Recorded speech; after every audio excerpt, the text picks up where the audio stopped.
I am not a carpenter, and I certainly couldn't pass for a shipwright, but I have a deep and passionate love affair with boats. Like everything else in my love life, it's complicated. It was about half a dozen years ago that I decided I wanted to see what it was like to play around with boats for a bit. It was an experiment in personal tastes. I was born and raised in Michigan, and you can't be anywhere in this state and be more than 6 miles from a body of water big enough to put some kind of boat in. The way I saw it, I only had 4 obstacles to owning a boat. I can't swim worth a damn, just enough to not drown. I get motion sickness so bad that I can't even ride in elevators. They're expensive as hell, and I knew that I was looking at a champagne hobby with a beer budget. And I knew absolutely nothing at all about boats. But despite all logic, reason, and common sense, there was something that compelled me to want to get a little boat just to mess around with. I discussed my desire to go down this silly path with my close friends. It was Andrew who started me on my nautical life with a tiny miracle. One of Andrew's many daily responsibilities was handling the scrap metal recycling at the shop, and that is how I got a junkyard boat. Thanks to his help, I was able to get a tiny tin can with a 4-pony motor for only a few $100. It even came with a trailer small enough to be towed by my car, which is a non-trivial accomplishment when you drive an aging Eclipse. With a quick coat of rattle can blue and a buddy with a buffing wheel, I actually had a nice little boat. It was certainly basic, a small step up from the wooden rafts of my childhood, but it was thrilling to have so many opportunities to learn such a diverse array of new things. And wow, there were a lot of lessons to learn in a hurry. The first thing, just after how complicated the simple act of backing up to a launch can actually be, was that I passionately enjoy being on the water. I hate waves, but the rivers are as flat as my high school girlfriend, and the crowds out there are non-existent. The Under Armour Army hangs at the lakes with their wakes, bros, and high-heeled hose. They line the harbor walls and float their boats on Red Bull, ethanol, and Daddy's Connections. But their world ends at the navigation buoys because they're living proof of just because you can buy the boat doesn't mean you can drive the boat. Once you're upstream of the dredged channel, they can't help but start bouncing off rocks and the crowds thin out fast. Shallow minds need deep water to survive. My little boat is perfect for the shallow waters of reedy creeks in places where the most excitement you'll find is being admonished by a startled deer. I'd originally built a simple plywood deck for the little boat, and it worked well enough. The entire craft is just made out of thin sheet aluminum held together with rivets. There isn't an ounce of fiberglass anywhere to be found, and the only wood at all was in the seats.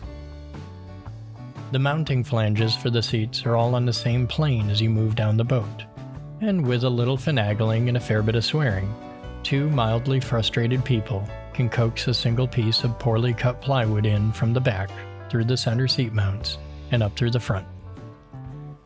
This changes the configuration of the boat from being 3 seats to having a single seat and a fair bit of deck that covers the entire forward half of the boat.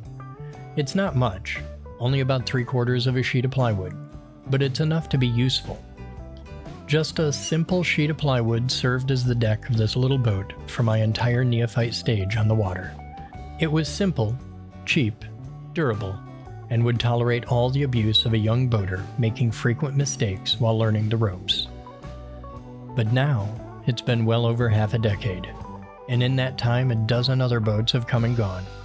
But, though I've bought, overhauled, and sold plenty of boats as I've learned the fundamentals step by step, the Little John boat has always held a special place in my heart. You never forget your first. Despite the parade of boats that have come and gone through my workshop, I've never once even considered selling the Little John boat. It's simple, fun, and as they say in the world of magicians, it packs small and plays big. A month ago, I decided that it's time to give the old girl a serious overhaul.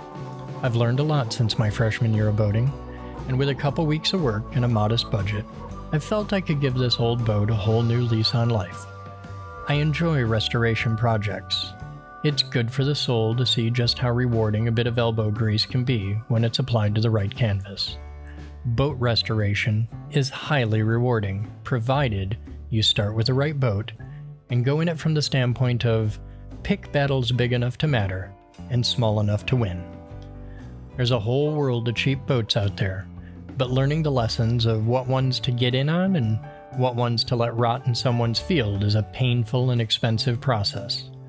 Twice, I've gotten a great deal on a boat, only to end up hauling it off to the dump to watch an enthusiastic young gentleman with a Caterpillar loader smash it into a wad of shattered fiberglass in a concrete bunker. Big enough to matter, small enough to win, and stay the hell away from cheap old bayliners. The time had come to give the Little John boat a proper set of upgrades, a facelift, and finally a name. I didn't have much in the way of a plan, but I had a solid understanding of the shortcomings and discomforts of this particular boat. So, with those in mind, I first tackled the two main problems we'd had together. The plywood seats are frightfully uncomfortable and have a nasty habit of jabbing my bony little ass with splinters from the rough edges, and there's also a serious lack of storage space. The little boat doesn't require much in the way of support gear, but it's not good to have your dock line, folding anchor, and lunch all rattling around in the mud at the bottom of the boat. So the first two priorities were to make some storage spaces and comfortable seating. The height of the deck is fixed by design. The mounts for the seats are built into the structure of the original boat and can't be readily changed. The seat height is pretty high in the boat, but it's right where it needs to be if you want to be able to sit comfortably without your knees on your chin. Given that this is a simple tiller-style boat with no console or anything, you have to be able to sit in the back to pilot the small craft. Everything involving the physics of boats is a trade-off, almost always for some aspect of stability or speed. The cost of having the deck be so high is instability in the roll axis. So the first thing to do in order to help with that is get as much of the weight as low as possible down to the keel and keep it on the center line. This makes the boat as stable as possible despite the deck height. So right off the hop, I designed a box for the fuel tank and two other boxes for the batteries. I placed them well below deck and right on the center line. With the batteries being the heaviest things in the boat, they're the perfect ballast, so low and centered is the best place to have them. Often, with Little John boats like this, you'll see other inexperienced owners toss the battery in the fuel tank in the back as far back there as they can get it just ahead of the transom. The problem with that, especially if you're on your own and don't have the weight of another person sitting forward in the boat, is that it'll develop a high alpha stance, putting the nose in the air and trying to plow through the water at a 45-degree angle. It's hilarious to watch, a nightmare to control, and hell on your gas mileage. Fuel hose is cheap. Get the gas tank out of the back of the boat. I mounted mine just ahead of the forward seat. Inside the seat, I put a battery box, and a second battery box is tucked in under the aft seat. This will keep all the weight down in the center where I want it, and spread it out over the entire length of the boat. This way, even if I'm out on my own, it'll hold the nose down and keep me in the safest possible orientation, letting the hull work as it should. This isn't a speedboat, and with 4 old horses in the back for motivation, she's in no danger of ever getting on plane. But this isn't a burn gas, go fast kind of boat. I want her to be slow and stable. My primary applications for this are to explore small creeks with a camera, and to just relax on and spend some time with a friend. This isn't a place to entertain crowds of guests, but it's a wonderful little escape for 2 people to have a quiet picnic. The original mounting structure on the hull is designed for half-inch plywood seats. When extended out, it makes for a somewhat flimsy deck, but it's serviceable without getting ridiculously heavy, so long as you only load it lightly. I knew that by cutting all these holes in it for the storage boxes, I'd be weakening the structure quite a bit, so I'd have to be adding in a couple reinforcing ribs to allow it to rest on the inner hull. By making a separate layer of half-inch plywood specifically of the seat cushions, and have them span from one edge to the other. That should make a nice, stable platform for sitting on, while getting rid of as much weight as possible. I originally wanted to make the storage boxes out of 1/2-inch plywood as well, but thanks to pandemic pricing, plywood is worth its weight in gold, and marine-rated plywood is simply ridiculous. I opted to use proper marine plywood for the deck and the structure of the seat cushions, as these would be the places most exposed to water. For the storage compartments, I simply used up all the scrap plywood I had laying around from other previous projects. The good side is that it saved me a fortune and made this part of the project possible. The trade-off is that all I had in scrap was 3/4-inch plywood, and none of it's marine grade.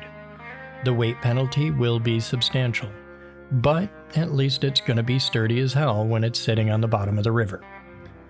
I coated everything in a good polyurethane to handle moisture as best I can. Everything on a boat rots eventually, but this should hold that off for as many years as possible if I store it properly. This boat isn't destined to live constantly in the water. It doesn't even have a bilge pump. While I expect it will get wet from time to time, it'll also have plenty of time to be completely dried out in between adventures. Water is the worst thing to happen to a boat, so the better you can store it and the more frequently you can let it all dry out, the longer things will remain in decent shape. This little series of videos will detail the process and progress of overhauling this little old boat into what the best of my abilities and budget will allow at this point in my life. Don't watch this thinking I know what the hell I'm doing. I don't. But it'll be a fun chapter in the continuing learning process that is boating, and maybe we'll share a few laughs and a couple adventures along the way. Thank you for watching. I'm sincerely glad you're here. We'll see you next time.